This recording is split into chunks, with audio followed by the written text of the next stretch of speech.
पता रक्षाबंधन क्यों मनाते हम लोग? भगवान बामन बनकर के जब बलि के यहां गए तो 3 पग जमीन का वरदान मांगा और 3 पग जमीन का वरदान देते ही भगवान विराट हो गए।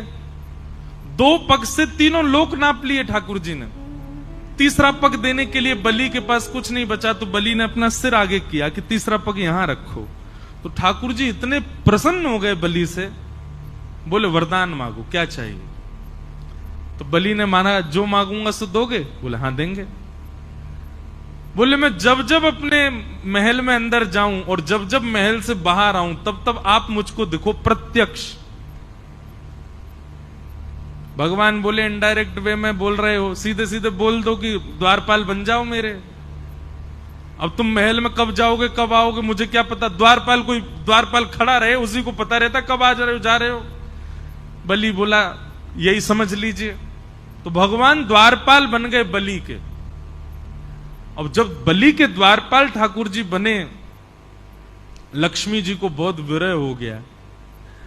ठाकुर जी आ ही नहीं रहे, बलि के यहां पर द्वारपाल बन के खड़े हैं। लक्ष्मी जी ने आकर के भगवान से कहा चलो। बोले मैं नहीं जा सकता, अहम भक्त पराधीन हो। स्पष्ट शब्द है भागवत में। ठाकुर जी कह रहे हैं पूरा विश्व मेरे पर अधीन है पर मैं अपने भक्त के अधीन हूं, मैं कुछ नहीं कर सकता यदि भक्त को मैंने वचन दे दिया तो। लक्ष्मी जी बोली आप वैकुंठ नहीं चलोगे? बोले नहीं चलेंगे, जब तक बलि नहीं कहेगा तब तक नहीं जा सकते। तब लक्ष्मी जी ने योजना बनाई और एक दीन सी कन्या बन करके लक्ष्मी जी भीतर गई।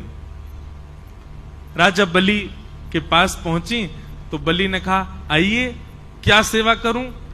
तब लक्ष्मी जी बोली कि मेरे कोई भाई नहीं है और मैंने जब से आपको देखा है तब से आपको ही अपना भाई स्वरूप माना है।